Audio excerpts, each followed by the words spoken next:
We have all been there. You wake up on a Monday morning, the alarm is screaming, and the first thought that hits your head is not about your goals or your passions. It is about the grind.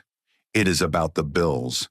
It is that heavy, nagging feeling that you are running on a treadmill that just keeps getting faster while you stay in the exact same place. You are working hard, you are putting in the hours, but financial freedom feels like a dream reserved for people who won the lotto or inherited a manor in West Cork. In his book, How to Achieve Financial Freedom, Eoin McGee starts with a story that puts all of this into perspective. He tells us about a night in May 2018 when he fell and cracked his skull in 3 places. He woke up in a hospital bed in Beaumont after brain surgery, and his first question to the doctor was not about his health. It was about when he could get back to work. The surgeon looked at him with pure frustration and said, "You do not understand. I have you here, and you are alive." That moment is the foundation of everything we are talking about today. In How to Achieve Financial Freedom, Eoin McGee argues that most of us are so focused on the work that we forget why we are doing it in the first place. We are chasing the pot of money, but we have no idea how big that pot needs to be or what we will do with it when we get it. If you want to master financial literacy and business acumen, you have to start with a growth mindset.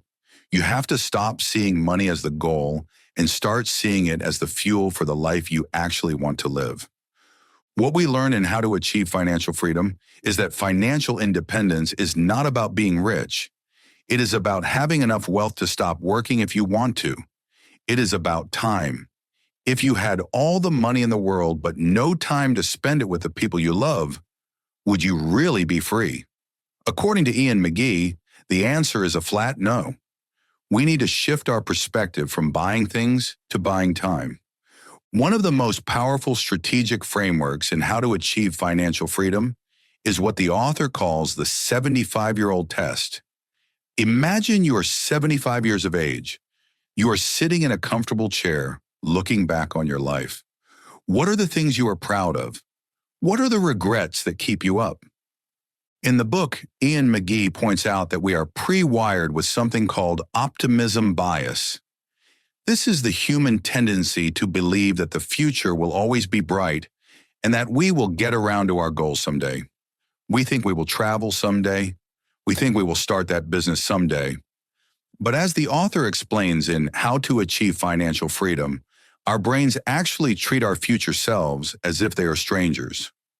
When researchers monitor brain activity, the part of the brain that lights up when you think about your future self is the same part that lights up when you think about a complete stranger.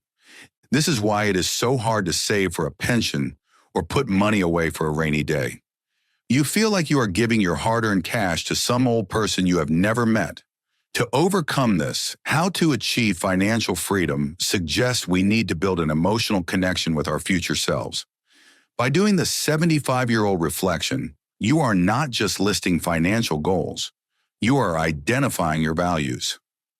Maybe for you, freedom means being able to take the lads on a 6 nations tour without checking your bank balance. Maybe it means a house in the west of Ireland where you can retreat and read books in peace. Whatever it is, that vision is your North Star. Without it, a financial plan is just a list of numbers. In How to Achieve Financial Freedom, the author argues that a plan built only on finances will fail because it lacks substance. It has to be built on your life. If we want to reach that 75-year-old version of ourselves with no regrets, we have to talk about the roadblocks. In a major section of How to Achieve Financial Freedom, Eoin McGee outlines 30 big mistakes that people make with their money. We are not going to list them all, but we are going to dive deep into the ones that cause the most damage. The first mistake is trying to do too much in one go. We see this all the time. Someone gets a burst of motivation. They try to cut every subscription, stop eating out, and save half their salary all in 1 week.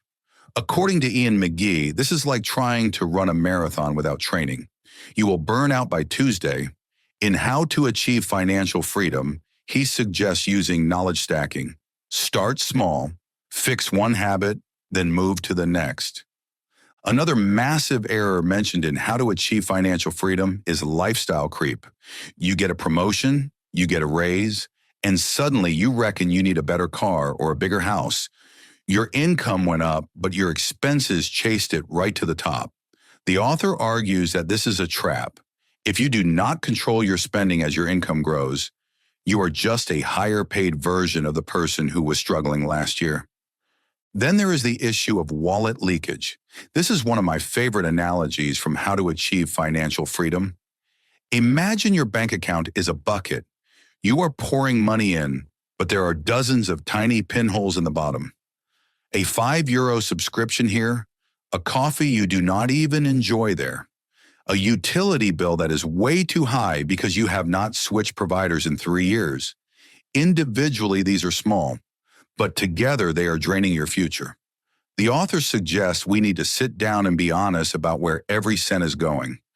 Before we get into the how-to of the numbers, we have to talk about the why of our behavior. In How to Achieve Financial Freedom, Eoin McGee explores the world of heuristics and biases. These are the mental shortcuts our brains take to save energy, but they often lead us into financial disaster. Take loss aversion, for example.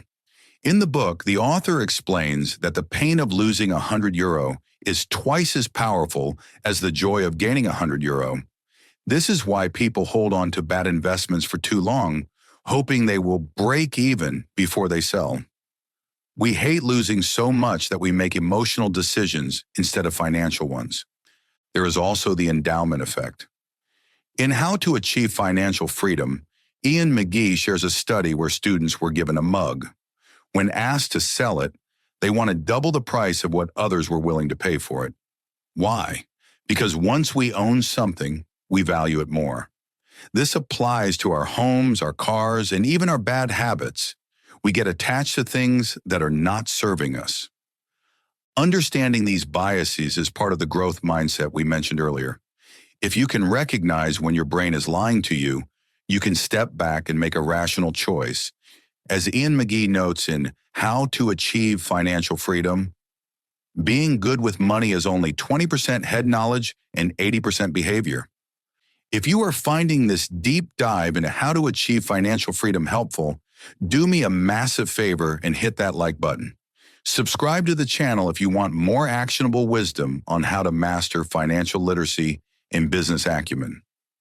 We are here to help you turn those someday goals into a reality, so stay with me as we move into the actual strategy.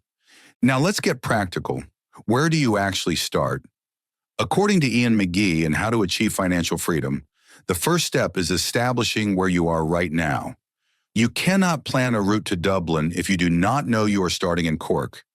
This means calculating your net worth. It sounds fancy, but it is just a simple sum. Everything you own minus everything you owe. Your house, your car, your savings, your pension versus your mortgage, your credit card debt, and your car loan. In How to Achieve Financial Freedom, the author provides a template for this. It is a sobering exercise for many, but it is essential. The next step is cash flow. You need to know exactly how much is coming in and exactly how much is going out. The author suggests a brilliant exercise. For 1 week, do not change your spending, but write down every single thing you buy. Every coffee, every snack, every random Amazon purchase. What we learn in How to Achieve Financial Freedom is that most people are shocked by the results. They do not see the wood for the trees. They see the big bills, but they miss the small, consistent drains on their wealth. One of the most important concepts in How to Achieve Financial Freedom is the buffer. This is not just an emergency fund. It is your psychological safety net. Life is going to throw things at you. The car will break down. The boiler will burst. If you do not have a buffer, these events become financial crises that derail your entire plan. In How to Achieve Financial Freedom, Eoin McGee explains that having a buffer reduces financial anxiety and allows you to think long-term. He uses the analogy of replacing car tires. If you know you need tires every year and they cost 600 euros, you should be putting 50 euros a month into a named account called Tires. When the time comes to pay, it is not a surprise. It is already handled. The author argues that you should name your savings. Do not just have a savings account. Have an Italy trip account or a new roof account. This creates an emotional attachment to the money. If you are tempted to spend that money on something else, you have to look at the name of the account and realize what you are stealing from your future self. This is actionable wisdom at its best. In How to Achieve Financial Freedom, Eoin McGee tells a story of two guys in an office. Let's call them Salt and Pepper. Salt was always chasing the big win. He wanted the massive sale, the crypto moonshot, the one big move that would make him rich overnight. Pepper, on the other hand, was consistent. He made the small sales every day. He worked the graft. At the end of the year, Pepper always came out on top. Why? Because consistency beats intensity every single time. The author applies this to investing. In How to Achieve Financial Freedom, he argues that the best way to build wealth is through regular, boring contributions over a long period. He shares a mind-blowing example about pensions. If you start putting 60 euros a month into a pension at age 25, you could end up with a massive pot by the time you retire. But if you wait until you are 45 to start, you would have to put in significantly more every month just to catch up. Time is the most powerful tool in your arsenal. As Eoin McGee emphasizes in How to Achieve Financial Freedom, the best time to start was 20 years ago. The second best time is today. We cannot talk about financial freedom without talking about debt. In How to Achieve Financial Freedom, the author is very clear. Debt is the biggest handbrake on your journey, specifically high-interest debt like credit cards and buy now, pay later schemes. Eoin McGee has a genuine fear about buy now, pay later. He argues in the book that these services are too accessible and that people do not realize what they are signing up for. If you cannot afford it today, you cannot afford it, period. To tackle debt, How to Achieve Financial Freedom suggests the snowball or avalanche methods, but the key is to stop the bleeding first. You have to stop adding to the debt before you can clear it. The author suggests that clearing a credit card is often the best investment you can make because the interest you save is far higher than any interest you would earn in a bank account. Once you have your buffer and your debt is under control, it is time to invest. A common theme in How to Achieve Financial Freedom is that you should not have your money sitting lazily in a bank account while you are out there working your socks off. Inflation is the silent thief. If your money is earning 0.5% interest, but inflation is at 2%, you are losing purchasing power every single year. In the book, Eoin McGee explains that you need to put your surplus income to work. However, he also warns against investing mistakes. He tells a story about the crypto craze during the filming of his show, How to Be Good with Money. People jumped in when the hype was high, and when it crashed, they lost everything and were scarred for life. What we learned in How to Achieve Financial Freedom is that you should only invest in what you understand, and you should always have a long-term horizon. Markets will go up and down, but over 20 or 30 years, they generally trend upwards. The noise of the daily news is just that, noise. As we head toward the finish line of this deep dive, let's talk about the master plan. In How to Achieve Financial Freedom, Eoin McGee introduces Parkinson's Law. This law states that work expands so as to fill the time available for its completion.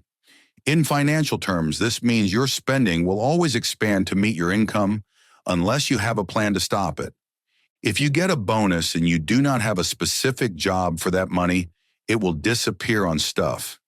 You will look back in 6 months and wonder where it went. The author argues that you must give every euro a job. Whether it is going to the pension, the buffer, or the holiday fund, it needs a destination before it even hits your account. He also mentions the 5-year rule. If you need the money in less than 5 years, do not invest it in the stock market.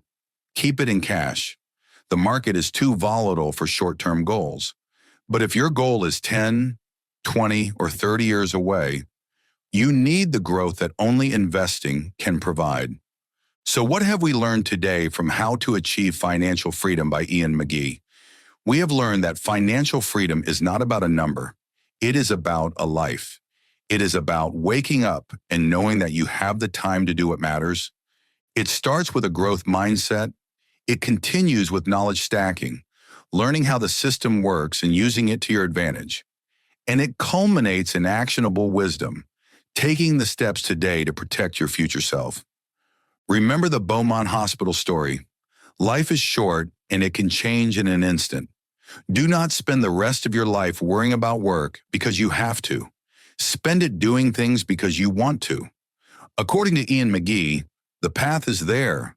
The map is in your hands. You just have to start walking.